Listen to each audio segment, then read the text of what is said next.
모두가 궁금해하는 데이터의 모든 것을 알려드립니다. 데이터에 미쳐있는 사람들과 함께하는 데이터 이야기, 데이터올릭 지금 시작합니다. 와우. 네, 멤버 소개하고 시작하겠습니다. 박 박사님. 네, 자동화 생각에 뇌가 기계로 바뀐 박 박사입니다. 반갑습니다. 반갑습니다.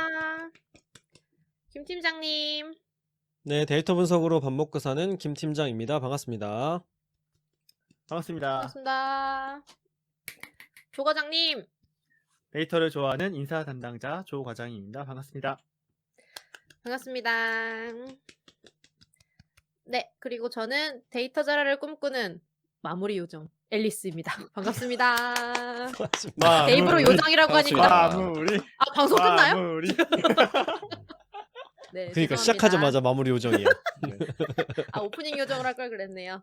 그러게. 네, 자꾸 제 입으로 요정이라고 해서 지금 얼굴이 조금 빨개졌는데 뭐 다양한 요정이 세상엔 있으니까요. 네. 맞아요. 그렇죠. 자, 그래서 저희 데이터올릭은 유튜브, 팟빵, 애플 팟캐스트에서 들으실 수 있고 그 외에 저희도 모르는 다양한 팟캐스트 플랫폼에도 업로드되고 있습니다. 페이스북 페이지와 인스타그램 계정도 운영하고 있고 트위터 계정도 운영하고 있으니 많이 많이 팔로우해주세요. 데이터올릭은 여러분의 후원으로 만들어지고 있습니다. 카카오뱅크 계좌로 매월 초에 3만원 정기 후원해주시는 기동량님, 눔나님, 매월 15일 만원 후원해주시는 웃는아이 27님, 팟빵으로 만원 정기 후원해주시는 막송님 감사합니다. 이렇게 저희 데이터올릭을 후원해주고 싶으시다면 팟빵과 유튜브 공지사항, 채널 정보에 후원 계좌가 있습니다. 여러분께서 보내주신 후원금은 녹음, 편집, 컨텐츠 제작에 소중하게 사용하겠습니다. 저희 데이터올릭은 데이터 관련 분야의 다양한 소식을 전하는 팟캐스트입니다. 저희 방송에 광고를 넣거나 데이터 관련 교육을 의뢰하시려면 dataolic4@gmail.com으로 문의해주세요. 방송을 들어주시는 모든 분들께 감사드립니다. 감사합니다. 감사드립니다. 감사합니다. 어휴, 박 박사님 로봇이 되었지만 말해보세요. 진짜 안 돼. 다시 괜찮아졌어요. 아니 왜 괜찮아요? 좋아요. 다행입니다. 네. 네, 그래서 우리가 진짜 쿨하게 멤버 근황 생략하고 걸랬더니 박 박사님이 굳이 하실 말씀이 있으신데 말씀해 주세요. 네. 죄송해요. 저희 방송에 나오셨던 자. 이현열님께서 신간을 하나 네. 냈습니다. 아이고, 뒤집어야 되는구나. 나- 이거 못 바꿔. 네. 네, 읽어주세요. 화면이 이렇게 감으로 하는 투자, 데이터로 하는 투자라고 현열님께서 책을 또 내셔서 와. 저희한테 선물로 보내주셔갖고 제가 한번 배달하러 가야 됩니다. 네. 우리한테 혹시 우리 애월 네. 멤버들한테 선물해 주셨어요? 제 주소만 알고 계셔서 저한테 단체로 다 보내주셔갖고 와. 현열님이랑 너무 그런 감사합니다. 사이야? 서로 집 주소도 아는 그런 사이였어요? 아니 내게 노출돼 있나봐. 뭐야? 어디 공개돼 있나봐. 모르겠어. 현열님 아무튼, 감사합니다. 재밌게 잘 보겠습니다. 네. 와우. 그래서 저희 잘 보고 저희도 데이터로 하는 투자 한번 접근해 보도록 하겠습니다. 콘트의 참. 세계. 그러니까요. 이제 그래요. 재무 데이터가 공개돼 있으니 퀀트 같은 분야가 발달한 거 아니겠어요? HR 데이터도 그러네. 공개되면 이런 분야가 발달할 수 있겠죠? 좋은 연결이었습니다. 그리고 좋아요. 그리고 이런 제가 근황이면 링크 좋지. 좋아요. 네. 네. 그리고 한 개 더 있습니다. 링크 제가 하나 공유 드렸는데 혹시 화면 띄워질 수 있으시면 그 한국투자증권에서 우리나라 주식 거래를 하기 위해서 REST API를 공개해서 지금 활용할 수 있는 상태가 되었습니다. 네. 그래서 윈도우 서버 컴 통신 뭐 이런 게 아닌 상태로 그냥 요청하면 되는 API 공개가 있어서 네, 저는 소식이라는 맥락으로 공유를 한번 드리고 싶었어요. 그래서 이것도 현열님이 소개해 주셔서 저도 알게 됐고요. 네. 이건 엄청난 일이다, 웹소켓이랑 REST 다 가능해서 많은 분들이 쓰시겠다라는 생각이 좀 들었습니다. 그래서 저도 빠르게 대응할 수 패키지 있는 개발 패키지를 가시죠. 빨리 R 패키지를 하나 만들어 볼까. 왜냐면 스웨거도 공개를 해놨더라고요. 근데 스웨거 제이슨이 없어서 이 제이슨 있으면 제가 다른 거 건들 필요 없이 바로 만들어지는데 이건 노가다를 좀 해야 되네라고 아쉬워하고 있던 차였어요. 그래서 아마 저희가 아마 이거 방송 나갈 때쯤 안에 같이 링크 드릴 텐데 그거 보시면 많은 관심 있으신 분들이 이거 사용하시지 않을까라는 생각이 들었습니다. 그리고 구매 건수 제한 이런 게 있겠죠? 그리고 사실 이 API 자체에 대한 접근에 대한 정보들은 제가 아직 안 봤어요. 근데 이제 처음에 테스트 키를 기준으로 사용할 수 있는 정도까지는 충분히 있었던 것 같고 자바스크립트, 자바 파이썬 정도의 예시 코드도 있더라고요. 그래서 아마 빨리 쓸 수 있을 것 같아요. 모의 투자 뭐 이런 데서도 바로 쓰는 형태인 것 같더라고요. 그래서 그런 걸로 먼저 시작하시면 어떨까. 네. 오. 제가 반가운 소식이다. 구지구지라고 말했는데 죄송합니다. 아주 좋은 근황들을 공유해 그러니까. 주셨군요.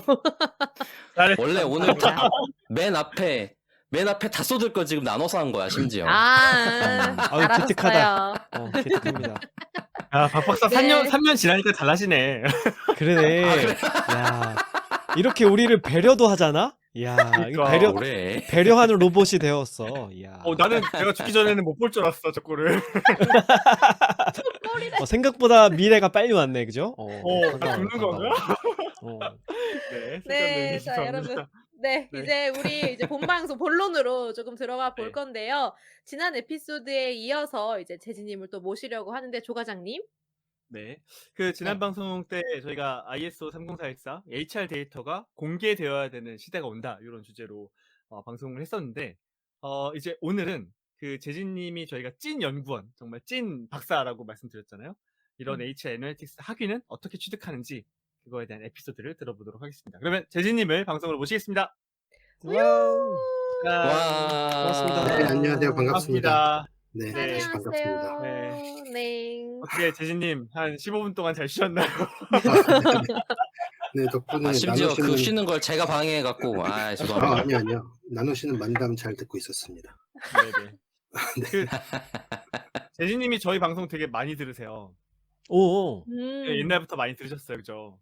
그렇죠. 네. 네, 왜요? 예전에 유튜브로 시작하기 전부터 네. 그 팟빵 맨 처음에 시작하셨잖아요. 그때부터 이제 열심히 듣고 있었죠. 저희 와우. 공식 질문이 있는데 왜 들으셨어요? 그러니까 왜요? 왜? 왜요? 그건 생각해 본 적이 없는데 네. 그러게요. 어떻게 하다 보니까 알게 됐던 것 같은데요. 그러면서 그래요? 제가 영국에 있을 때 한국에서의 어떤 데이터 분석이나 하시는 분들은 어떤 맥락에서 어떻게 하고 계실까 이런 걸 듣기 되게 좋았던 것 같아요. 그리고 되게 맨 초창기에 R이냐 파이썬이냐 엑셀이냐 가지고 싸우시는 이야기들을 들으면서 왜 이런 걸 진짜 가지고 옛날부터 싸우고 드셨구나. 계실까 이러면서 그냥 듣고 있었죠. 재진님의 의견은 어떠합니까? R, 파이썬, 엑셀. 아니야, 여기서 매틀랩 나와야 된다. 아니야, SPSS가 있었어. 맞아. 파이썬이 없었고, 맞아. SPSS가 파이썬. 있었어. 그치. 파이썬 맞아요. 껴지지도 않았어. 재진님은 아니, 우리가 할 수 있는 사람이 없었지. 맞아요. 재진님 그때는 뭐예요? 굳이 답변을 하고 싶지 않은데 아하. 파이썬이군요. 저는 R을 많이 쓰고는 있는데요. 네. 그리고 근데 왜 답변을 피하시는 거죠? 너 좋아할까봐 임마. 나 좋아하지 않을까봐요? 아니요. 입꼬리 올라가는 게 보여서. 꼴보기 싫어. 이게 뭘 써도 끝이에요? 상관없다고 생각하기 때문입니다. 저는. 네. 뭘 써도 상관없다. 전문 사실 그게 현답인가요? 맞죠. 네. 문현답이죠. 사실 그게 맞아요. 자, 그럼 검은소 특히 이제 이런 넘어가시죠. 네. 자, 오늘은 이제 학위를 하고 계신 재진님이시니까 이거에 대한 에피소드를 좀 다뤄보면 어떨까 싶었어요. 관심 있는 분들도 굉장히 많고 어떤 이유에서 시작을 하셨는지 또 실제로 하실 때는 어떤 고충이 있으셨는지 또 지금 어떤 의미를 이제 찾아가고 계신지에 대해서 질문을 드려보고 싶어요. 그래서 재진님께서 준비하신 내용 중심으로 하나씩 소개해 주시면 좋을 것 같습니다. 네, HR 애널리틱스 학위에 대해서 어떻게 취득할까 과정에 대해서 좀 소개를 해달라고 하셔서 좀 생각을 해봤거든요. 사실 이게 어떤 기존에 있었던 어떤 학위 과정이나 전통적으로 있는 어떤 분야가 아니고 만들어져 가고 있는 과정이다 보니까 어떤 것들을 좀 전달하는 도움이 되실까 이런 생각을 좀 많이 해보다가 요즘에 가끔 저한테 물어보시는 게 제가 조금 상황이 독특한 케이스가 이제 일반적으로 박사 과정을 밟으시는 게 다 그런 건 아니지만 대부분 학사를 마치고 그다음에 석박을 바로 한다거나 혹은 잠깐의 어떤 현업을 하고 하시는데 저는 한 10년 정도 있다가 또 가정도 있고 아이도 있는 상태에서 국내도 아닌 해외로 간 굉장히 좀 독특한 케이스다 보니까 관련해서 좀 그런 케이스를 고민하시는 특히 경력 한 10년에서 15년 되신 분들이 가끔 문의를 주세요. 어떻게 해외 유학을 하셨나요? 그리고 어떻게 가고 계시고 특히 대부분 미국 가시는데 왜 영국 가 계시냐고, 음. 영국을 좋아하시냐고 그런 질문도 하셔서 영국 음. 전혀 그런 게 사전에 저도 영국을 처음 가봤기 때문에 유학 때문에 어. 그런 내용들을 좀 과정과 계기나 가족이 같이 동반되면 어떻고 특히 애가 있는 상황에서 또 어떻고 개요? 비용은 애요. 애요, 애. 애요. 오. 네. 아이. 아이. 왜요? 개도 죄송합니다. 중요합니다. 그렇죠. 개 중요하죠. 당연하세요. 네, 특히 그럼요. 해외 나갈 때 애완 어. 그 반려견 반려묘 데려가는 거 엄청 큰 중요한 일이니까요. 맞아요. 개를 되게 그래서요. 막 정색하면서 막 그러시네요. 왜 그러시나요? 네, 네. 감사합니다. 네. 네, 그래서 어떻게 이게 어떻게? 네네. 뭔가 예, 시작이 되셨는지. 시작 배경부터 간단히 그냥 얘기를 나눠보면 저는 해외 유학에 대한 공부나 생각이 전혀 없었는데 HR 아. 쪽을 현업에서 하다 보니까 좀 공부를 하고 싶더라고요. 그래서 그 당시에 좀 뭐 서점도 많이 갔었고 가보면 HR 쪽은 코너가 책이 그렇게 많지는 않아요. 출간된 책도 많지 않고 국내에서 좋은 과정들이 대학원들이 다 있지만 어느 정도 국내 사정이 좀 특화된 HRD라든지 혹은 노사관계 이런 거에 그 당시에 좀 특화된 과정들이 좀 많이 있었고 그래서 이런 것도 좋은데 좀 글로벌리하게는 어떤 것들을 연구하고 어떤 사람들이 하고 있을까 이런 걸 좀 많이 보고 싶었던 것 같아요. 그래서 그때 좀 결정을 했고 결정했을 때도 좀 어려웠죠. 왜냐면 저는 뭐 엄청 영어를 잘하는 것도 아니었고 그렇다고 유학 준비를 위해서 자금을 꾸준히 모아놨던 것도 아니었고 그래서 고민하다가 일단 HR 석사를 해야겠다 해서 알아보던 중에 보통 미국을 많이 가시는데 미국은 석사 과정이 2년이고 영국은 1년이거든요. 아, 그래요? 네, 그래서 간단하게는 기간이 짧기 때문에 영국을 선택했고 아. 네. 네, 그 이유 때문에 선택하는 분들 꽤 있다고 들었어요. 네, 그쵸. 아, 그래? 좀 합리적인 프로세스가 그러니까. 좀 있는 것 같아요. 쭉 가다 보니까 뭐 예를 들면 뭐 미국 유학 준비하시는 분들 예를 들면 뭐 토플이 몇 점 이상 되어야 되고 이렇게 딱딱 커트라인이 있는데 영국은 대학 입학할 때 어떤 항목이 부족하거나 그러면 그걸 보완할 수 있는 잠깐의 어떤 뭐랄까요 좀 플렉서블한 코스가 있거든요. 프리세션 같은 미국도 뭐 대충 있다고 들었는데 컨디셔널 오퍼를 줍니다. 당신이 저는 전공을 수학을 했다 보니까 너 수학했는데 아무리 네가 HR 일을 했어도 HR 석사를 왜 하려고 하지? 여기서 이제 그러면 경영학 뭐 준석사를 해 아니면 뭐 이런 식으로 이걸 하면은 우리가 석사로 받아줄게 이런 식으로 컨디셔널 오퍼를 주는 거죠. 그래서 영어가 혹시 부족하면은 이런 코스를 뭐 3개월 받고 그 다음에 몇 점 받으면 입학시켜주고 이런 조건부 합격이라고 하는데 그런 게 좀 합리적으로 느껴졌어요. 그래서 하다 보니까 하게 됐고 HR 석사를 하면서 이제 또 역시나 박사 생각이 전혀 없었는데 하다 보니까 HR 애널틱스라는 것, 피플 애널틱스라는 분야가 굉장히 핫하고 많이 하고 있고 이 분야에 대한 연구도 많이 안 돼 있고 학자들도 많이 부족하구나. 그래서 좀 해보면 좋겠다는 생각이 들어서 여기저기 찾아보다가 당시에 이제 제가 현재 있는 리즈 대학의 제 지도 교수분하고 킹스 칼리지 런던 몇몇 대학에 관련된 분들이 계시더라고요. 그래서 지원해가지고 하게 됐죠. 그렇게 시작한 다음에 아시다시피 코로나 상황이 발생해서 대부분 시간 원격으로 또 이것저것 많이 하다가 요즘에 또 코로나 상황이 잠잠해지고 있기 때문에 다시 또 영국하고 여기저기 해외 학술회의들도 다시 또 대면으로 바뀌고 있어서 출장 다시 또 다니려고 지금 스케줄링하고 그러고 있습니다. 네. 저 하나 궁금한 게 있는데 석사가 1년이라고 하셨잖아요. 네. 그죠? 혹시 그 2년의 고통을 압축해서 2배로 겪나요? 아, 그쵸. 그쵸. 아. 1년이라고 해서 이게 널널한 게 아니고 굉장히 빡세죠. 그쵸. 왜냐면 논문도 다 써야 되고 수업도 다 들어야 그러니까요. 되고. 네. 네. 그러니까 저한테는 박사를 보내기 위한 음모다처럼 보이는데. 야, 그럴듯한. 왜냐면 석사 그럴듯해. 2년이면 석사 2년이면 박사가 고통스럽겠는데를 느끼게 된단 말이야. 석사 1년이면 그럴 정신 없이 깨달을 수 졸업하니까 없을 때. 박사를 깨달을 수 없을 때 이제 박사를 낚는 멋 거지. 모를 때, 그렇지, 빠져나갈 수 없게 만드는 거. 재진님 고개를 끄덕이시는데요. 멀리 보면서. 리즈에 계신다 그랬죠? 맞나요? 네네. 영국 리즈? 그럼 거기가 그 리즈 시절할 때 그 리즈입니까? 그게 아니, 아닐걸? 진짜 아니에요? 그 왜 리즈가 그 리즈 뜻이 아닐 텐데. 아니, 맞아요. 맞아. 그 시절이요. 이게 네. 어떤 축구 리즈 선수가 유나이티드 리즈에 FC. 있었던, 네, 리즈에 그쵸, 있었던 그쵸. 시절이 너무 아. 잘해서, 네. 아, 그 리즈 그런가요? 맞- 몰랐습니다. 저는. 아 모르셔서 잉글랜드 맞네. 그러셨구나. 그러네. 네. 그죠? 저 지금 리즈 약간 유나이티드 드립치신 줄 FC. 알았는데 진짜네요? 아 뭐야 이 사람들. 저 진짜로 지금 물어본 겁니다. 김 진짜 팀장님 너무 또 긴 게 드립쳤네 이러고 있었는데. 네네. 아무도 못 알아듣으니까 드립이 의미가 없어. 아 그니까 아 이 정도 야 이거 참 그래 그 김생충 하자 그래. 아유 그래 수준이 가는 딱 김생충 맞아. 해 그래. 네. 아무튼 그러면 아니, 어쨌든 지역 이름인 네, 거죠, 그죠? 네, 지역 이름인 네. 거죠. 그래서 리즈 대학에서 음. 박사 학위를 하고 네, 계신 지금 거고. 네. 과정 중이고 저는 1년 정도 이제 논문 쓰는 단계가 남았는데 지금은 현재 녹화하는 시점에는 서울 한국에 있고요.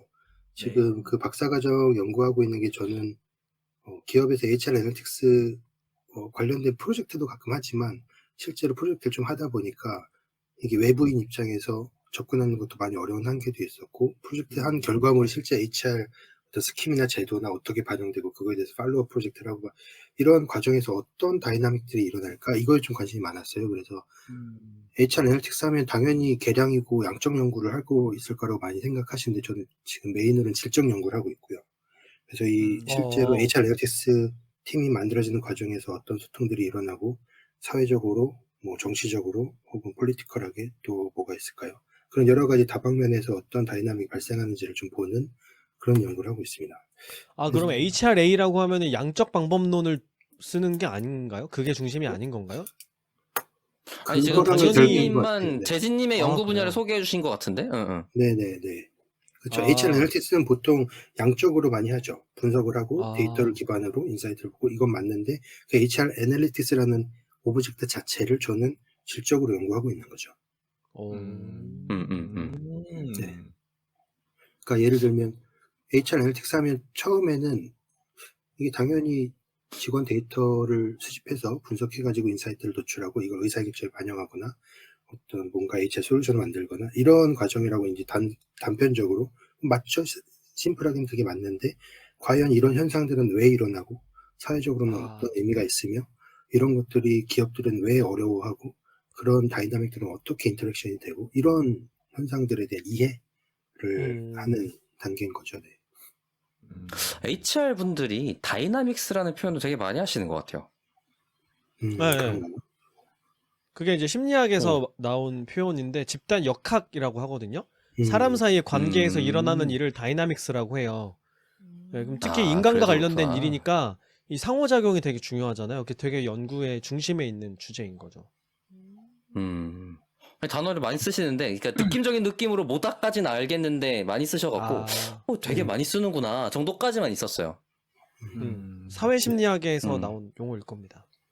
근데 어쨌든 학위로 들어가서 재진님이 조금 제 입장에서는 특별한 게 HR 하시는 분 중에 10년의 직장 커리어를 갖다가 학위를 도전하신 분도 많지 않을 뿐더러 그러니까 보통은 국내 학위를 이렇게 파트타임으로 하시거든요. 제가 아는 지인분들도 그렇고. 그러게요. 그쵸, 대부분 그럴 것 같은데. 네. 그죠. 일단은 재진님, 이렇게 되게 좋은 환경에서 이렇게 풍부한 지원과 함께 학습을 하시는 건지 그것도 궁금합니다.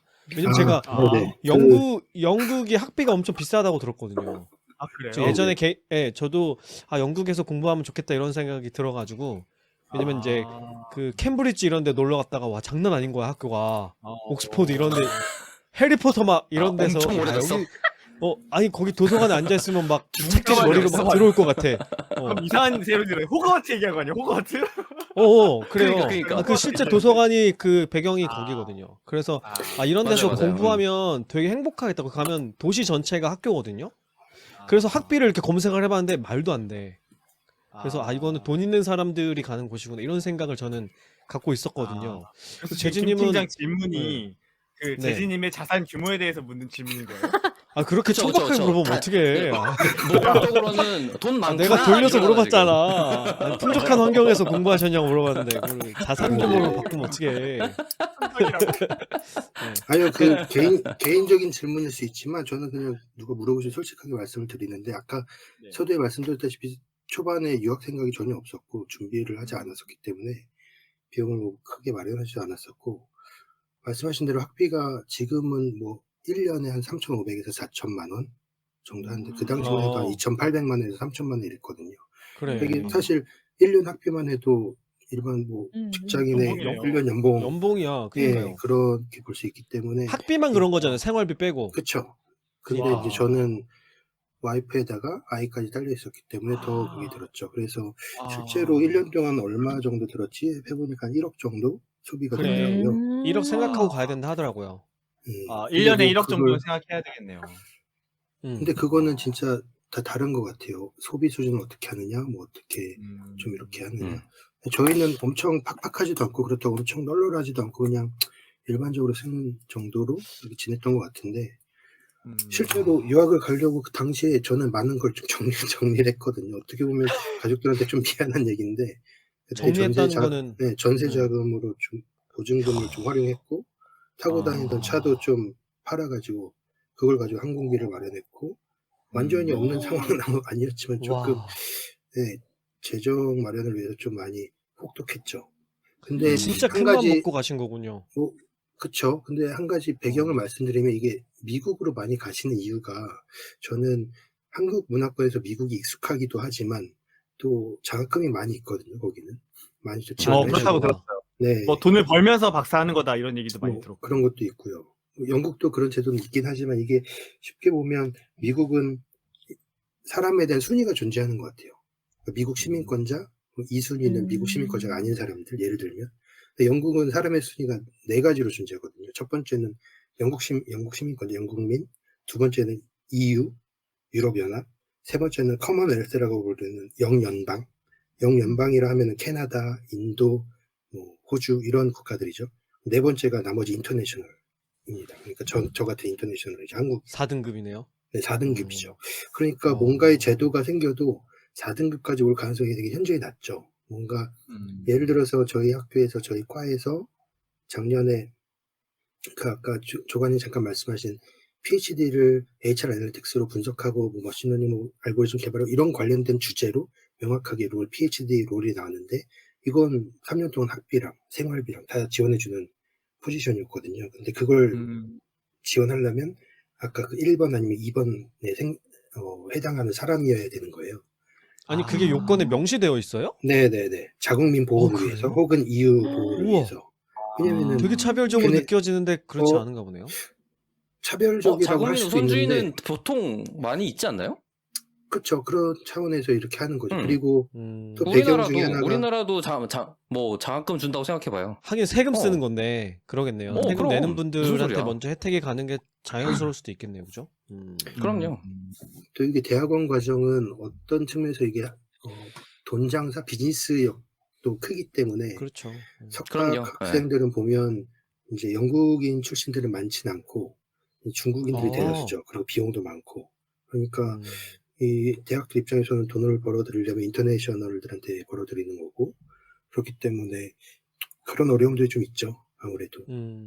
예전에 제가 알아봤을 당시에 그 입학하려면 잔고를 증명해야 된다 이런 얘기가 있었는데 실제 그런가요? 그러니까 이 사람들이 그 학교에 와서 영국에 와서 생활하면서 실제로 제대로 학교를 다닐 수 있는지를 알아보기 위해서 통장 잔고를 내야 된다는 거예요. 그래서 그게 얼마 이상이어야만 된다. 네. 그런 얘기를 들은 적이 유럽은 있었는데 다 실제로 그럴걸요?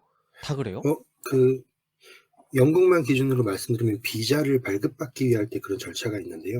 비자 발급을 신청할 때 재정 증빙 서류를 제출해야 되고 내 재정이 방금 말씀하신 것처럼 학비와 몇 개월간의 생활비와 그게 이제 잔고가 3개월 이상 유지되고 있다. 이걸 증명서로 제출하곤 했는데 지금은 안 합니다. 왜냐하면 한국은 글로벌리 되게 좀 어느 정도 재정 안정국에 속하고 그게 인정이 많이 돼서 한국인들에 대해서는 그걸 이제 더 이상 가끔 비자에 믿어주는 신청하는 거군요. 서류 보면은 그걸 요청한다고 써 있는데 거의 안 하는 것 같아요 요즘엔. 네. 불법 체류할까봐 또 그런 그쵸, 걸 그쵸. 보는 걸 수도 있겠네요, 네. 그죠? 그쵸. 그게 지금 뭔가- 그 뭐지? 체류 안전성 뭐 이런 문제 갖고 해결되는 문제 것들이더라고요. 그쵸. 그러니까 뭔가 학교 지금 핑계로 일반적인- 와가지고 눌러 앉을까봐. 일반적인 유학에 대한 이야기로 좀 가고 있는데 그래서 샤우팅했어. 그 HR 애널리틱스에 대한 유학에 대해 조금 더 포커스를 하기 위해서 그 이런 HR 애널리틱스 아까 제가 재진이 좀 특별하다고 말씀드린 게 보통 인사조직 하시는 분들은 경영학, 인사조직 전공 이렇게 많이 하시거든요. 경영학, 조직개발 전공. 근데 저는 처음이었어요, 재진님이. HR 애널리틱스라는 학위로 전공을 선택하신 분을 처음 봤어요. 그래서 저도 처음 아니 들었어요. 근데 선택한다고 선택할 수 있는 일인가부터 생각해봐야 되는데 맞아. 그런 없으니까. 개설돼 있는 곳이 얼마나 되는가 또 궁금하거든요. 그게 제가 드리고 싶은 질문이에요. 이 HR 이 분야에서 네. 이런 학위의 트렌드 혹은 니즈 이런 것들이 어느 정도 있는지 재진님이 좀 말씀해 주시면 좋을 것 같아요. 그동안 그 조관장님도 많이 말씀해 주셨고, 지난번에 이종학님께서도 박사님께서도 나오셔서 얘기를 많이 해주셨는데, HR 애널리틱스는 뭐 피플 애널리틱스라고 불리기도 하는데, 사실 얼마 되지 않았습니다. 이게 이 분야가 굉장히 공론화되고, 공식화되고, 사람들의 입에 오르내린 지가 얼마 되지 않다 보니까, 학교에서도 학위 과정을 만들어 가고 있는 과정 중에 있고요. 근데 리즈 대학 제가 있는 곳에서는 3년 전에 제 지도 교수를 어떤 다른 대학, 영국의 러프버로 대학으로부터 이제 스카웃을 한 거죠. 리즈 대학으로. 근데 그 이유가 이 교수가 HR 애널리틱스 관련된 연구를 많이 했고, 퍼블리케이션을 했고, 그렇기 때문에 학교에서 이제 학과를 개설하고자 이 사람 데려온 거죠. 데려온 상태에서 이제 관련된 것들을 말 그대로 학과를 처음 만드는 단계에서 저는 이제 같이 어떻게 보면 되게 감사하게 그 시점에 PhD로 합격이 돼서 이제 같이 같이 연구를 할 수 있게 된 그런 상황인 거고요. 국제적으로도 예전에 관련해서 관련된 브런치 글을 쓴 적이 있긴 하지만 HR 애널리틱스를 석사 과정으로 운영하는 학교가 많지 않습니다. 영국의 지금 리즈 대학, 헐 대학, 그리고 네덜란드의 틸버그 대학, 또 미국의 뉴욕 대학 이 정도가 이제 공식적인 학위 과정을 운영하고 있고 대부분은 와튼 스쿨, 펜실베니아 대학이나 코넬 대학, 아니면 킹스 칼리지 런던, LSE, 캠브리지 이런 데서는 제 HR 애널리틱스나 피플 애널리틱스라는 이름으로 3개월짜리고 4개월짜리 서티피케이트, 그러니까 수료증 발급받는 과정을 운영하고 있죠. 그래서 이게 말씀하신 대로 학과나 분야 자체가 새롭게 신설되고 만들어져 가는 과정이다 보니까 이게 어느 정도 틀이나 준비가 다 된 상태에서 제가 진입한 게 아니고 같이 만들어가고 있는 상황이어서 저도 지금 하고 있는 것들이 맨 처음에 보통 박사 학위를 하거나 하면은 석사 관련된 것들이나 박사 초기에 수업을 막 듣고 그 다음에 연구 주제를 정해서 이렇게 연구를 하기 시작하는데 저는 조금 상황이 다르게 수업 들을 게 없는 거죠. 왜냐면 학교에서 수업을 만들고 있으니까. 그렇죠. 같이 수업을 만들어야 되는 상황이고 그래서 여러 가지 이제 다른 대학에서는 비슷한 과정을 어떻게 하고 있는지를 계속 벤치마킹하면서 외부 강의를 좀 많이 들었고 오히려 그러면서 같이 이제 커리큘럼 빌드업하고 이제 티칭하는 것도 같이 조금씩 돕고 이러면서 만들어 나가는 과정인 거죠. 네. 아니 재진님 영입되실 것 같은데 대학에. 네 아무튼 그러고 있습니다. 네. 그 완전히 갖춰지지 않은 걸 공부하면서의 어려움도 있겠지만 내가 직접 만들어 나가는 즐거움도 좀 있으셨겠네요. 네, 그렇죠. 근데 우리나라의 데이터 사이언스 과정의 학부 도입이나 뭐 과정들 생성되는 그런 현상이랑 비슷하게 좀 들리는 것 같아요. 특히 근데 이제 데이터 사이언스는 그래도 좀 더 일반화돼 있는 그리고 다른 그냥 여러 교육이라든지 이런 것들 끼워서 해볼 수 있는 여지가 좀 있어 보인다면 HR은 그거에 대한 도메인 전문성이 끼워진 채로 추가된 느낌이어서 이거 쉽게 만들기 어렵겠는데? 라는 생각이 먼저 드는 분야입니다. 저한테는. 근데 이게 아카데믹에서의 차이점도 있는 게 이게 필드에 계신 분들은 지금 조과장님도 계시지만 사실 HR 하면서 어떤 전공과 상관없이 분석을 하는 사람들이면 이제 같이 어떤 프로젝트를 하거나 하면서 뭐 HR 애널리스트 혹은 피플 애널리스트라고 역할을 명명하면서 일들을 하고 계시는데 아카데믹은 과거에 이 사람이 어떤 커리어를 밟고 있는지를 막 되게 많이 따지다 보니까 실제로 HR 애널리틱스나 피플 애널리틱스라는 이름으로 티칭을 하고 있는 사람들의 양력이나 경력을 되돌아보면 대부분 계량심리, 통계, 조직심리 이런 쪽에 분들이 계신 거죠. 근데 이분들이 잘 하시는데 통계 쪽이나 이런 건 강하시지만 HR 도메인 경력이나 이런 경험이 없으시다 보니까 굉장히 한계가 있는 거죠. 근데 이게 시간이 좀 지나야 저는 좀 나아질 거라고 봐지는데 제가 있는 데서도 지금 저는 어떤 다른 분하고 같이 어떤 과목을 맡고 있는데 그분은 속칭 데이터 사이언티스트라고 불리를 받는 분이거든요. 그리고 계량 쪽을 많이 하셨고 근데 HR 경험은 없으세요. 그러니까 HR 관련된 데이터는 어떤 프로젝트를 할까에 대해서 저랑 같이 많이 의논을 하고 그걸 가지고 이제 데이터셋을 같이 만들어서 그걸 가지고 커리큘럼을 구성하는 그런 것들을 같이 또 하고 있죠. 네. 그 HR 애널리틱스를 잘 하고 싶은 사람들, 이 분야에서 전문성을 쌓고 싶은 사람들이 지금 이 방송을 귀 기울여 듣고 계실 텐데, 재진님이 이제 학위를 하셨으니까 이렇게 학위를 취득하는 거, 특히 해외의 학위를 취득하는 게 정말로 도움이 된다라고 생각하시나요? 어떤 장점이 무엇에? 있고, HR 애널리틱스를 전문적으로 하고 싶다라고 꿈꾸는 사람들한테 추천해주고 싶은지. 네, 해외 학위를 추천해주고 싶은지. 네, 이런 거 혹은 물어보시는 해외, 거죠. 요 정도까지는 해외 학위까지는 필요 없다. 내가 이거 지금 해보니까. 자기 부정하라는 얘기예요? 아니면은 내가 부정하라고 했어요? 긍정할 수 있는 건데? 아니 어떻게 대답해야 되지 이거를? 그러니까 아, 솔직한 근데- 마음으로. 네, 얘기해. 솔직한 마음으로. 저도 가끔 듣는 질문이긴 한데 이게 진짜 답 없는 질문인 것 같아요. 진짜 그래요? 아직 왜냐면- 모르지 않을까요? 아직 알 수 없는 일인 것 같은데. 이게 사실 까놓고 보면 해외 유학 ROI가 나오나요? 이 질문이거든요. 그러네요. 투자 대비 수익 일단- 나오나요? 일단 네. 전세금 빼야 되고. 아니 뭐 이런 거잖아. 그건 제 개인적인 상황이기 때문에 차치하고 실제적으로 많은 분들이 많은 비용을 투자해서 해야 되는 또 중요한 시기에 시간이라는 굉장히 중요한 자산을 투자하기 때문에 그걸 투자해서 굳이 요즘에 실력이나 스킬만으로 검증되면 다 무슨 일이든 할 수 있는데 학위라는 어떻게 보면 그냥 페이퍼일 수도 있는데 그냥 그거를 필요로 하나? 그런 질문에 대해서 되게 어려운 질문인 것 같아요. 조 과장님도 그 분야에서 이쪽의 지식을 갖고 있는 사람들을 선발하려고 노력을 했었잖아요. 조 그쵸. 과장 있는 조직에서. 그죠? 네. 그런 관점, 선발해야 되는 입장에 있었던 사람이니까 조 과장이 네. 보기엔 어때요? 조 과장 관점에서? 이게 되게 세상에 없는 유니콘을 찾는 채용을 많이 하는데, 그러니까 일단 그 재진님 말씀처럼 둘 다 알아야 돼요. 저 HR 애널리틱스로 전문성을 가진 사람을 뽑고 싶은 니즈는 HR 경험도 풍부하고 분석 역량도 있어야 되는데 그런 사람을 찾거든요. 근데 그런 사람들이 하나라도 존재하지 없으면 않아요. 안 되는 거지. 네. 근데 그런 사람들이 없어요. 데이터 사이언티스트가 HR 도메인 알리 만무하고. 지금 뭔가 네. 볼펜 소리가 들어가고 있습니다. 네네. 그 HR 애널리틱스 라는 게 약간 조금 둘 다. 존재하기 어려운 건데 저의 개인적인 입장에서는 재진님이야말로 현업의 10년 경험과 이제 이쪽 분야에 대해서 이론의 어떤 역량을 같이 갖추신 분이라고 생각이 들거든요. 그래서 사실은 되게 존재하기 어려운 분이 재진님이 가진 어떤 이런 그 스펙이나 이제 지금까지 만들어 놓으신 어떤 역량의 결과가 기업 입장에선 되게 끌리는데 재진님이 그건 말씀하신 학위 때문이 것처럼- 아니라 경력 때문에 그런 거죠? 그쵸. 네, 10년의 어. 경력 플러스 학위까지 하면. 근데 이제 음. 문제는 HR 애널리틱스를 공식 포지션으로 둘 수 있는 조직이 몇 개나 있냐. 여기에서부터 조금씩 복잡해지는 문제가 발생하긴 하겠죠. 우리나라를 얘기하는 거죠? 그쵸. 우리나라를 했을 때. 그래서 HR이 유난히 HRA라고 따로 다리를 두고 있는 것 같은데 다른 분야는 네. 어때요?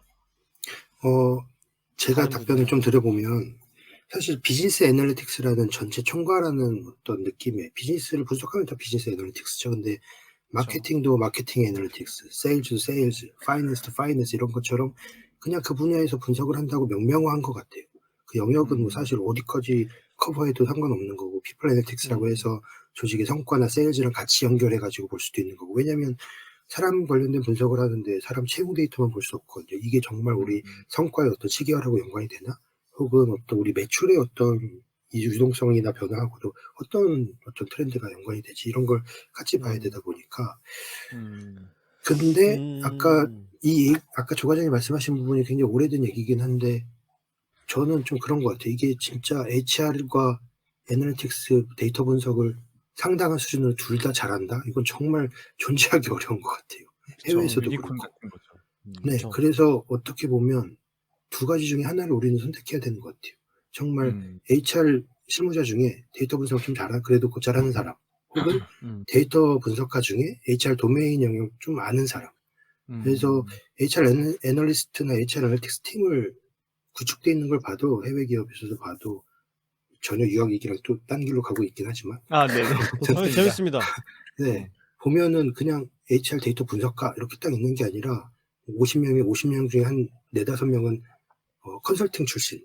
왜냐면은 비즈니스 문제 정리하고 내부 소통하고 이런 걸 해야 되니까요. 또 어떤 일부는 HR 출신, 일부는 또 데이터 분석가 출신 이렇게 좀 나눠져 있거든요. 그러니까 어느 한 분야가 좀 특정한 상황에서 좀 나머지 분야 좀 어느 정도 아는 정도 이게 현실 가능한 타협해야 하는 어떤 HR 애널리틱스 전문가를 찾으실 때 기업에서도 생각할 부분이 아닐까 좀 듭니다. 제 그러니까 감상은 HR 분야에서만 어널리틱스라는 표현을 굳이 갖다 쓰는 이유는 아까 박 박사가 지적한 대로 어널리틱스 다 하는 거잖아요. 여기만 왜 이렇게 붙이냐면 그동안 정말 안 해온 거죠. 어널리틱스를 너무 안 해와서 따로 우리가 강조를 해야 되는 거야. 우리가 하는 건 그냥 인사 아니고 데이터에 기반해서 하는 거야. 이거 할 거야 라고 명명할 필요가 있었다. 그래서 선언적으로 시작된 말이 아닐까 하는 생각이 들고, 그다음 또 하나 재진님이 말씀하신 것 중에 HR로 시작해서 분석을 좀 하는 사람하고 반대로 분석을 하는 사람인데 HR을 좀 하는 사람하고 이 두 가지 방향이 있을 거다라고 말씀하셨는데 저는 후자는 잘 없을 것 같아요. 그러니까 내가 원래 전자죠. 커리어를 데이터 분석가로 시작했는데 HR 쪽이 좋아가지고 일로 넘어가겠어 이런 사람은 잘 없는 것 같고, 그쵸. 왜냐하면 분석가들이 선택하기에 아직 데이터가 별로 없어요. 분석할 만한 거리가 많지 않기 때문에 잡이 없기도 하고, 그래서 선택지로 별로 생각을 하지 않는 거죠. 근데 HR 내부에 있는 사람들은 분석해야 된다는 요구를 너무 많이 받으니까 그럼 내가 기술도 쌓아야 되고 데이터를 활용해야 되겠다 이런 이제 인식들을 갖춰 나가기 시작하시는 게 아닐까, 그런 상황이 아닐까 싶어요.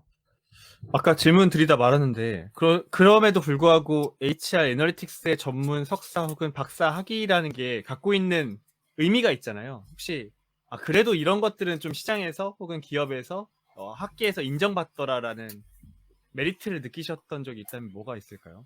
많이 있죠. 네. 왜냐면 저는 굉장히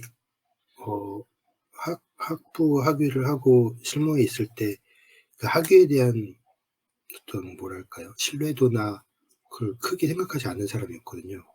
실제 학위가 그 사람의 실력을 증명하지 않는다. 실제 실력이 있는지가 진짜 나중에 프로페셔널 세계에서는 검증되고 그걸로 승분해야 된다고 생각했던 사람인데, 그럼에도 불구하고 사회는 여전히 누군가를 평가하거나 누군가를 바라볼 때 무언가의 어떤 타이틀 혹은 네임밸류 뭔가를 보고서 평가할 수밖에 없고, 그걸 가지고 감안해서 이렇게 생각을 하다 보니까 그쵸. 주어진 학위를 밟고 있다는 것만으로도 이런저런 기회가 온다거나 할 수 있는 것들이 생기는 것 같아요. 그런 점에서 좀 의미가 있는 것 같아요. 네. 그건 분야에 대한 희소성도 있을 거고, 네, 그쵸. 네, 학위에 대한 어떤 그 검증, 공증 같은 것도 있겠네요. 네, 네. 그러니까 지금 HRA라고 하면 다른 비슷한 분석이라고 끼워넣을 수 있는 분야들이랑 대입해서 생각을 해보면 사실 임원급 같은 느낌이에요. 저한테는.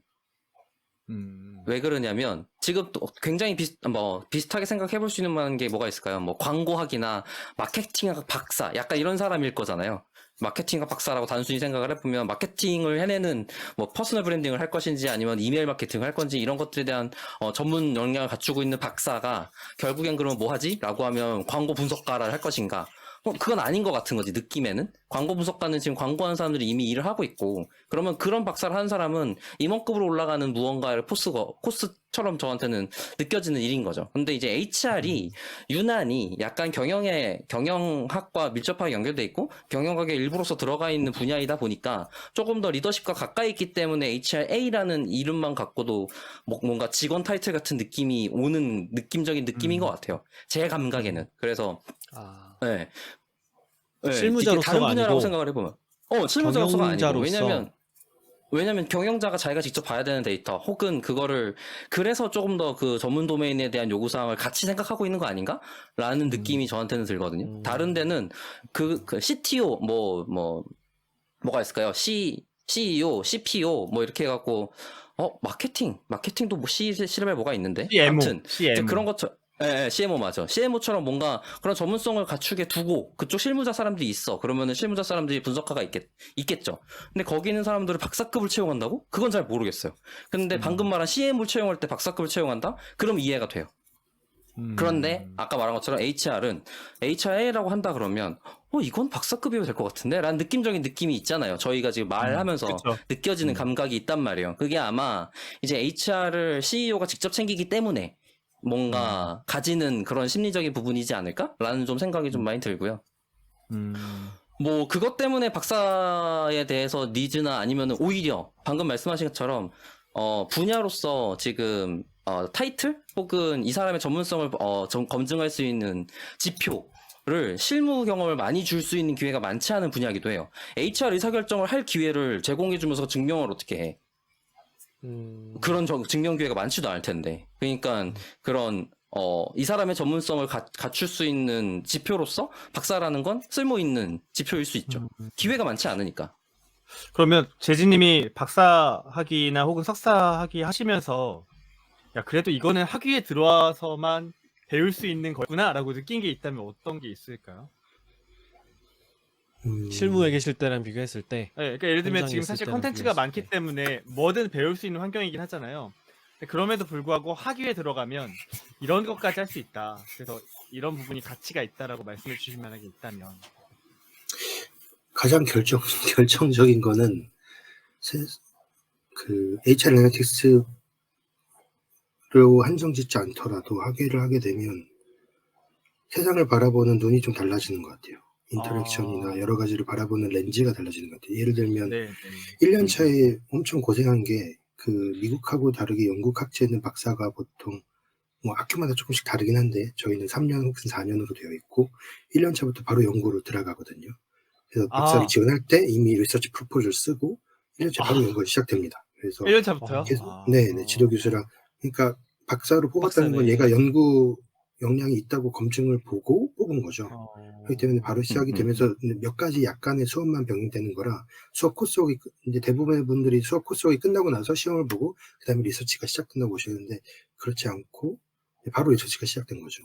근데 그 단계에서 이제 지도 교수랑 계속해서 했던 게 HR 애널리틱스로 네가 계속 얘기하는데 뭐 분석하고 뭐 저는 당연히 생각한 게 머신러닝을 쓰고 뭘 쓰고 네트워크 분석을 해서 이런 것도 해보고 저런 것도 해보고 이런 연구를 당연히 생각을 했는데 처음에 하다 보니까 지도 교수분이 던지셨던 질문들이 이런 거죠. 그래서 이거 이해하면 어떻게 되는데 왜 이거 해야 되는데 계속 이렇게 why 질문을 많이 하시더라고요. 그리고 사람들이 왜 HR에서 분석을 자꾸 생각할까? 왜 이런 걸 도전하려고 할까? 이런 생각들을 계속 던지시는 거죠. 그래서 처음에 되게 막막했어요. 왜냐면 왜 자꾸 내가 Y에 대해서 답을 해야 되지? 나는 빨리 How를 해서 What을 찾고 싶은데 그걸 네가 알려줘야지 이런 기분. 뭐 그렇게 볼 수도 있죠. 내가 학교 왔잖아. You teach me 말고 내가 돈 내고 왔잖아. 뭔가 경력자의 느낌인데. 그거를 영국 억양으로 영어로 해주세요. 아, 네, 그냥 하겠습니다. 기다렸는데 아쉽다. 김 팀장한테 얘기한 건데 죄송합니다. 아, 네. 무슨 얘기하다 말았죠? 그 세상을 보는 눈이 달라진다. 박사라는 고민거리를 준다. 네네. 예를 들면 이론적으로 소셜 테크놀로지 디터미니즘, 그러니까 기술 결정론이라는 게 있고 소셜 디터미니즘, 사회적 결정론, 뭐 소셜 컨스트럭티비즘 여러 가지 이론적 용어들이 있는데 예를 들면 핸드폰을 우리가 가지고 있다고 치면 핸드폰이 우리 인생을 바꿨나, 우리의 삶을 바꿨나, 아니면 내가 핸드폰한테 영향을 미쳤나? 이거에서는 사실 인터랙션이 있으면서 기술도 개발되고 나도 바뀌어지고 사회적으로 영향을 미치는 것처럼 HR 애널리틱스도 데이터 드리븐으로 HR이 조직이 변모해가면서 조직의 어떤 기술의 도입으로도 그게 바뀌지만 사실 우리가 영향을 미치는 게 기술이 바뀌도록 영향을 미칠 수도 있고 이런 여러 가지 질적으로도 이해될 수 있는 것들이 많다는 거죠. 그런 것들을 생각해 보게 되면서 되게 다를 재밌네요. 수 있다. 좀 다르게 볼 수 있다는 걸 좀 깨달은 것 같고 근데 그렇죠. 처음엔 그거에 대한 중요성을 잘 몰랐던 것 같아요. 제가 하고 있는 지금 연구 방법론 중에 하나가 옵저베이션이거든요. 관찰. 그러니까 HR 조 과장이 예를 들어서 분석 어디서 하고 관찰 계시면 연구? 네, 관찰을 하고 있는 거죠. 조 과장이 연구하고 계시면 어떤 분석하고 계시면 그 분석 어떻게 하는지 무슨 툴 쓰고 있는지 제가 만약에 조 과장이 이렇게 어떻게 분석하세요? 무슨 툴 쓰세요? 그럼 막 이런 얘기를 인터뷰를 하시겠죠. 근데 사실 조 과장이 본인은 그렇게 답변을 하시지만 조 과장이 실제로 행동하는 패턴은 다를 수 있거든요. 사람이. 그걸 제가 봤을 때는 관찰에 대해 다를 수 있는 거죠. 그래서 옵저베이션을 했을 때는 다른 것들이 보일 수 있기 때문에 그런 것들을 쓰고 있는데 그런 거에 대해서도 좀 이렇게 깨닫게 된다든지 그런 게 있는 것 같아요. 네. 그러니까 흥미로운데요. 이런 걸 고민할 수 있는 그런 네, 기회가 고민할 수 있는 주어진다. 기회가 주어지고 이해할 수 있는 기회도 주어지고 그래서 깊어지는 거군요, 고민이. 뭐 그런 것 같아요. 네. 회사에 있으면 이런 거 생각할 여지가 시간도 없죠. 없고, 예, 이런 걸 생각하라고 요구받지도 않잖아요. 지금 당장 주어진 업무 하기 바쁘니까. 학교니까 그야말로 고민할 수 있는 주제이기도 하겠네요. 학교에 있을 때니까. 근데 지도 교수님 질문이 너무 좋네요. 그 그러네요. 데이터 사이언스 분야는 성능 어떻게 올릴 거야, 무슨 모델 쓸 거야 이런 질문을 던지는데 지금 재진님이 받은 질문은 왠지 회사 안에서 임원이 할 것 같은 질문이거든요. 부서에서 그러네요. 뭐 할 건데 왜 할 거야 이런 질문들을 학위하실 때부터 훈련하고 나오시면 현업으로 와서 프랙티컬한 어떤 케이스를 손에 잡으시더라도 대응할 만한 힘이 벌써 길러지고 있다라는 생각이 드네요. 그 말씀을 꼭 드리고 싶은데 예전에 어디 블로그인가에 어디 썼었는데 미국에도 잠깐 있었거든요. 인턴 하느라고. 그래서 한국, 미국, 영국을 경험하면서 좀 느껴진 것들이 있었는데 한국은 왓에 대해서 많이 물어보시는 것 같고 벤치마킹 다른데 어떻게 해? 왓에 대해서 많이 물어보시는 것 같고 네. 미국은 하우에 대해서 되게 많이 이렇게 강조하는 것 같고 물론 이렇게 일반화할 수는 없습니다. 조금 그냥 제 개인적인 느낌이니까요. 근데 영국은 Y에 대해서 많이 물어보시는 것 같아요. 근데 이렇게 그러다 보니까 예를 들면 우리가 물고기 잡을 때도 물고기를 잡아주지 말고 잡는 방법을 가르쳐주라고 how를 얘기하는데 영국에 와보니까 왜 물고기를 잡아야 돼를 계속 저한테 던지고 계시는 거죠. 왜 물고기를 잡아야 돼? 그러니까 이게 예전에 생각하다가 그 뉴턴이 떨어지는 그 사과를 보고서 만유인력이나 중력의 법칙을 깨달았다는 게 Y에 대한 질문을 하는 사고방식이나 영국의 학습법이 그 사람에게 내재되어 있기 때문에 그런 게 똑같은 관찰 현상을 봐도 보이지 않았을까? 그런 생각이 개인적으로 좀 든 적이 있습니다. 되게 매력적이어가지고 저 그 차를 처분하겠습니다. 집이랑.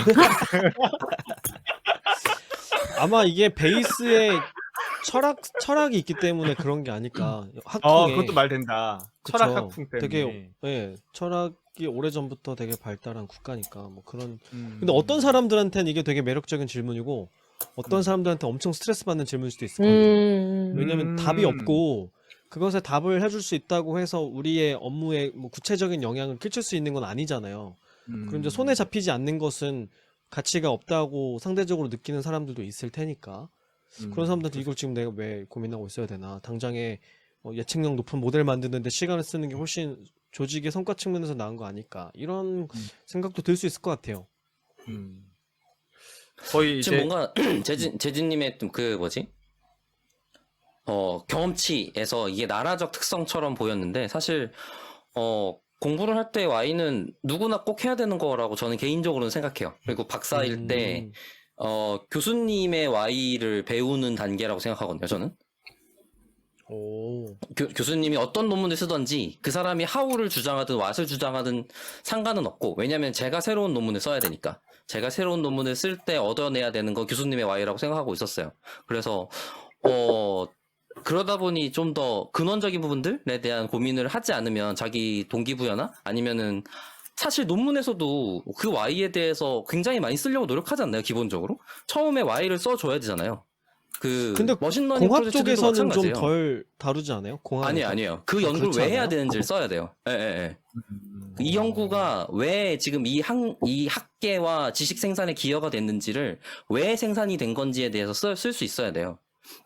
더 나은 접근이라는 증명을 할 수 있어야 된다고. 근데 매트릭을 갖다 놓고 성능이 우수해요라고 하는 거는 중간에 그냥 양산되는 여러 가지 논문의 일종일 뿐인 거고, 어떤 문제점에 대해서 개선하는데 그거는 어떠한 의의가 있다. 우리는 왜 이 접근을 하려고 노력했다. 이 접근에 대해서 왜 이 생각을 했다. 이런 것들을 얘기를 할 수 있어야 돼요. 그러니까 연구라는 건 당연히 Y여야 된다고 생각해요, 저는. 지금 얘기하다 보니까 HR 애널리틱스 학위에 대해서도 얘기하고 유학에 대해서도 얘기하고 이 HR 애널리틱스 학문 자체에 대해서도 얘기하고 연구라는 거에 대해서도 얘기하고 있는데, 저는 진짜 궁금해서 물어보고 싶었던 게 하나 있었어요. 어쨌든 학위라는 게 약간 경쟁 우위를 가져다 주기도 하고, 뭐 일부는 진짜 이게 ROI가 나오는 게 맞나? 시간과 어마어마한 비용을 투입하니까. 근데 그럼에도 불구하고 어쨌든 석사를 끝내시고 박사까지 하셨고, 지금 그 박사에서 얻으신 경험이나 이론 같은 것들을 뭐 서적이라든지 기업이랑 프로젝트 하면서 나눠주고 계시잖아요.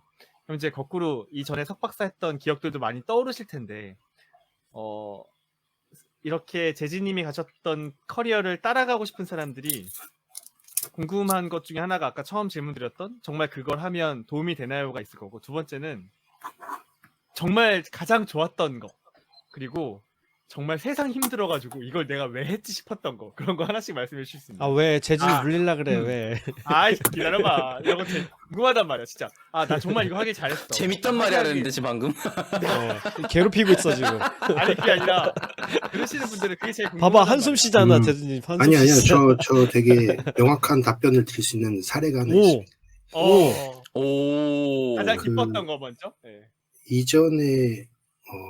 이전에 회사를 나온 다음에 잠깐 진로를 좀 고민하고 방황하던 시절에 이렇게 주변의 선배분들한테 조언을 얻다가 너는 전략 기획도 했고 HR도 했으니까 HR 컨설팅으로 좀 가봐 이렇게 얘기를 하셔서 국내 뭐 컨설팅 펌에 이렇게 지원을 했었는데 다 안 됐죠. 학력도 학위 수준이고 경력이 세봤자 몇 년밖에 안 되니까 다 안 되더라고요. 근데 HR 애널리틱스 학위하고 하면서 어떤 시점에 그 컨설팅 펌으로부터 오퍼를 받은 적이 있거든요. 아. 네, 저는 아무것도 하지 오. 않았는데 가만히 좀 있는데. 됐다. 네, 어. 물론 뭐 죄송하고 제가 학업 중이어서 같이 뭐 지금 하기가 어려워서 이렇게 양해를 구하긴 했는데 그때 경험을 그렇게 생각해 보면 저는 어떻게 보면 그 기업에 아무것도 하지 않았는데 어떤 학위를 하고 있다는 이유만으로 그냥 저는 하고 싶은 걸 하고 있는데 이렇게 세상이 바라보는 게 조금씩 바뀌는 것 같아요. 책을 쓸 수 있었던 기회도 예를 들면 제가 오늘 서두에 말씀드렸는지 그 교보문고 가면 HR 서적이 별로 없는 게 좀 안타까웠어요. 그리고 되게 너무 학술적이고 HR 담당자인데도 무슨 소리인지 잘 모르겠고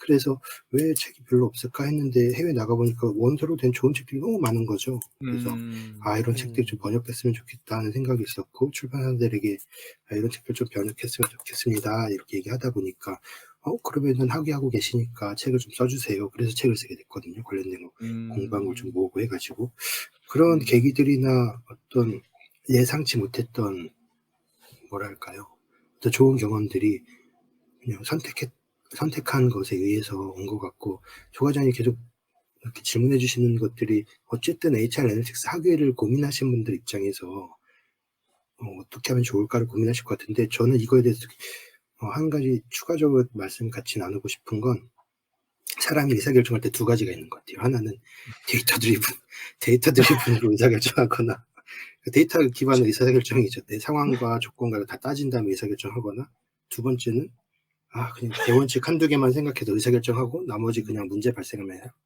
팔로업해서 해결하거나 근데 이런 커리어의 의사결정은 두 번째가 적합한 것 같아요. 왜냐면 첫 번째로 하면 진짜 답 안 나오거든요.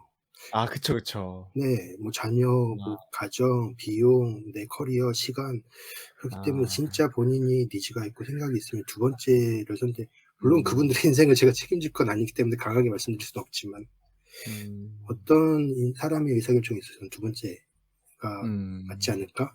특히 HR 애널리틱스 학위를 관심 있으시면 그런 관점으로 생각해 보셔야 되지 않을까?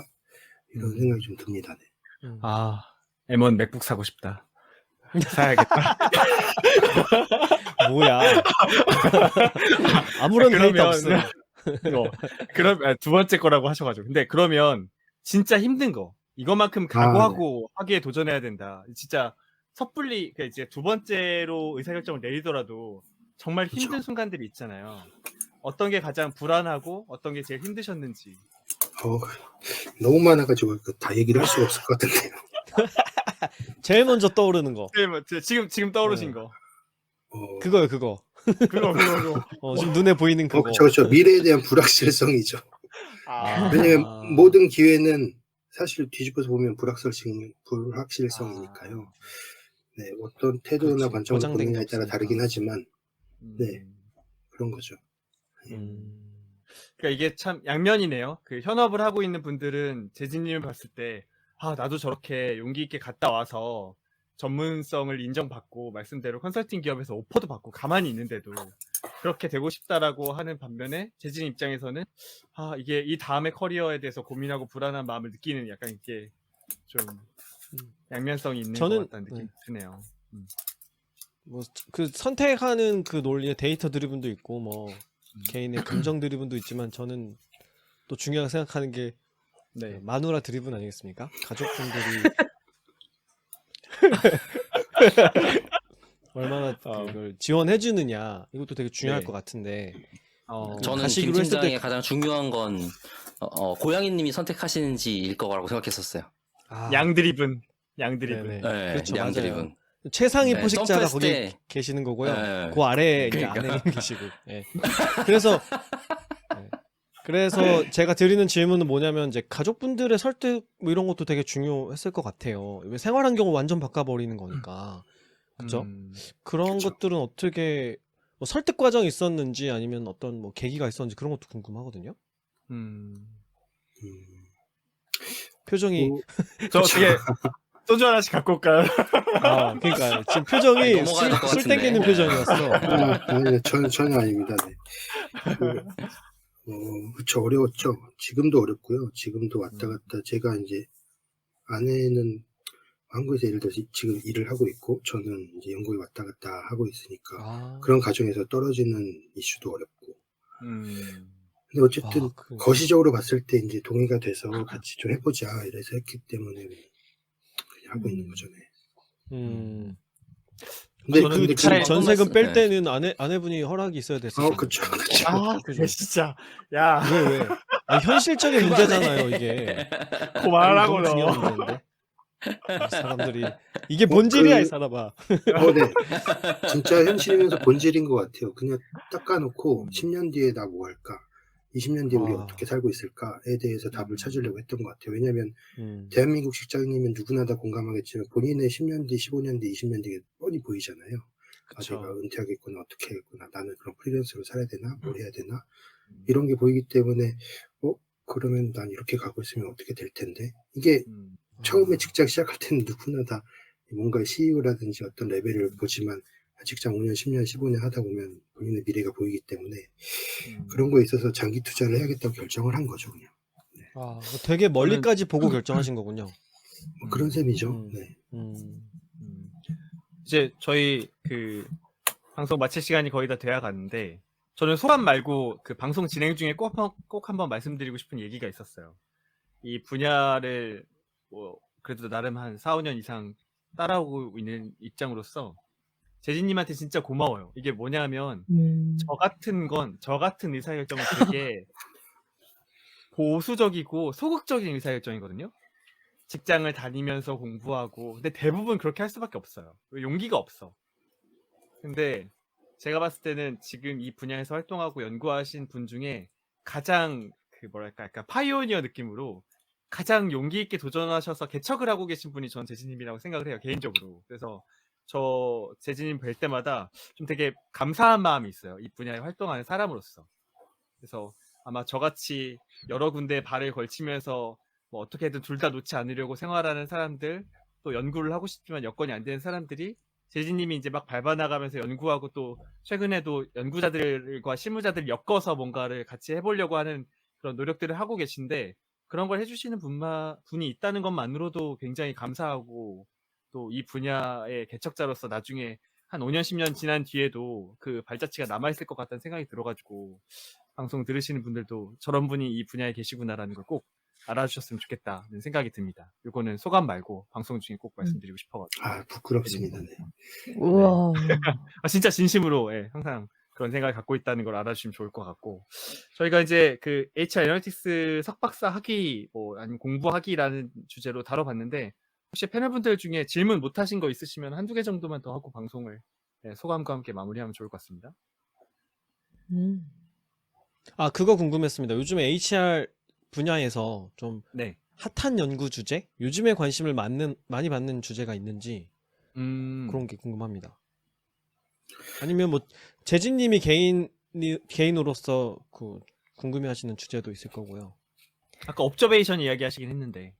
그건 이제 방법론으로서 말씀하시는 거예요. 방법론 그냥 질적 방법론에서 잠깐 말씀드렸던 거고요. HR 애널리틱스 분야에서 연구하시는 분들은 실제 ISO. ISO? 데이터 그 연구 ISO 주제는 항공사에서. 아니잖아요. 네. 데이터 분석을 많이 하시는 분들도 정말 많이 계세요.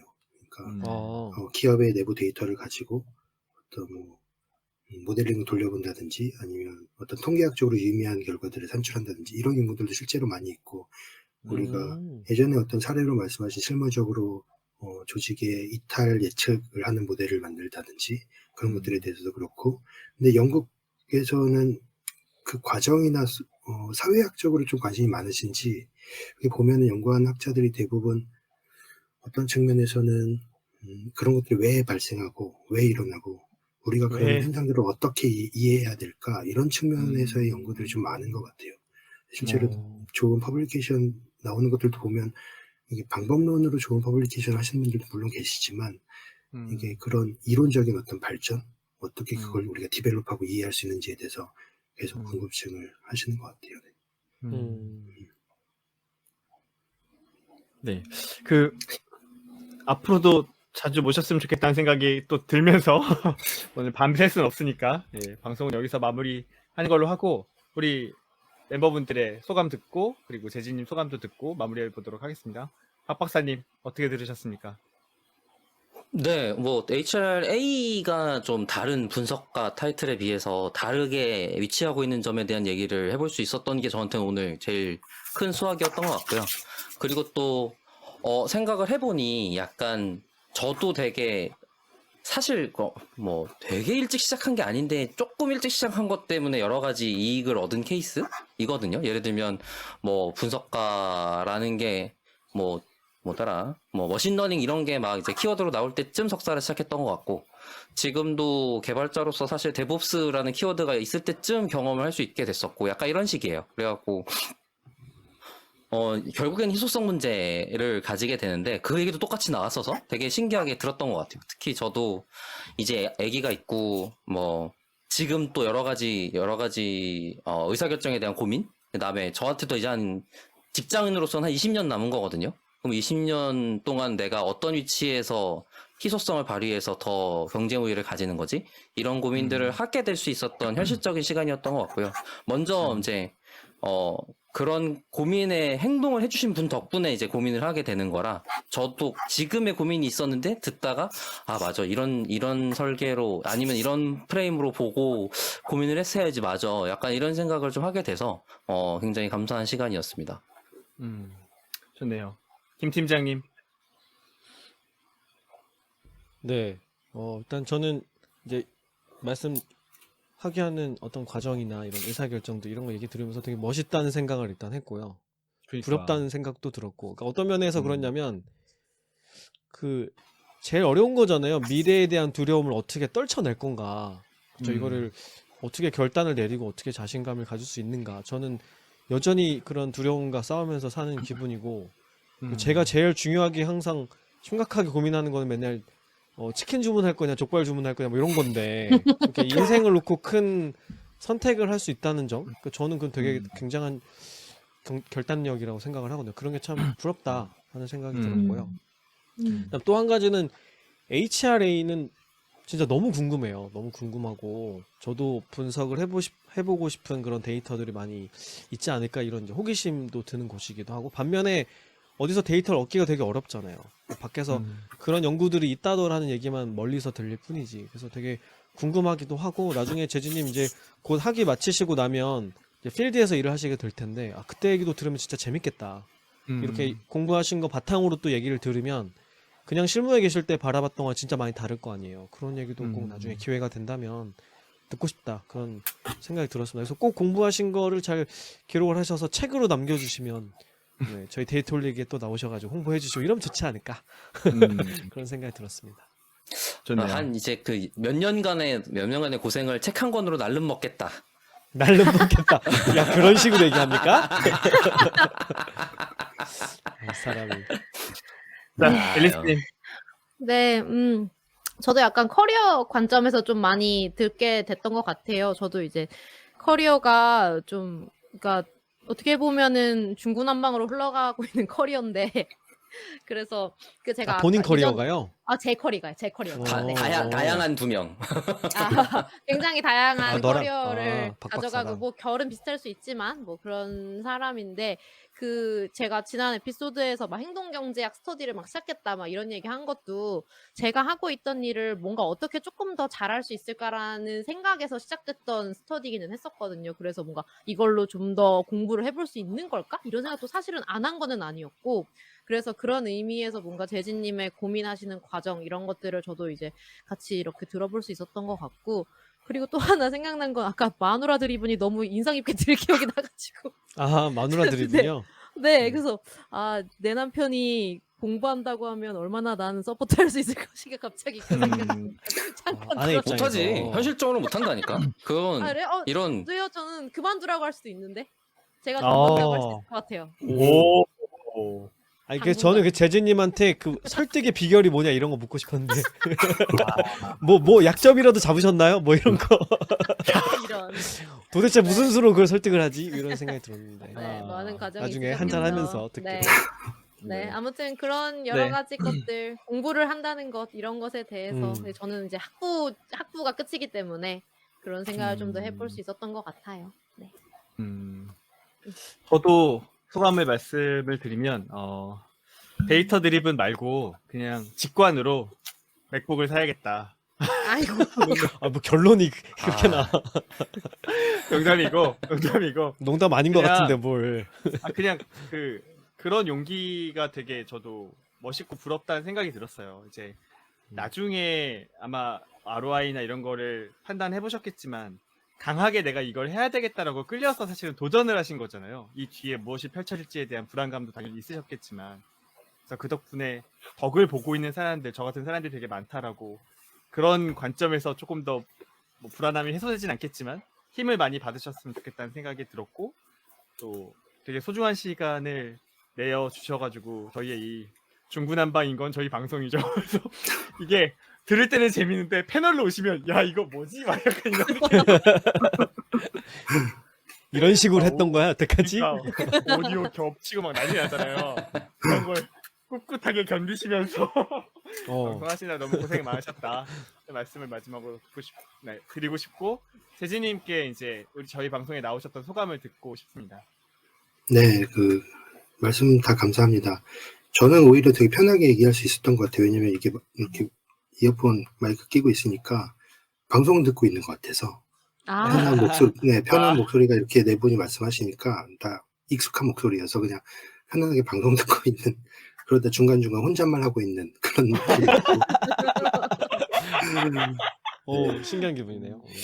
그리고 마지막으로 오늘 방송에 데이터에 관심이 있으신 분들이 많으시겠지만 HR 쪽에 관심 있으신 분들이 있으시기 때문에 하나만 짧게 말씀드리고 끝내고 싶은데 최근 작년 말에 유니레버의 리나 네어라는 CHRO가 있었거든요.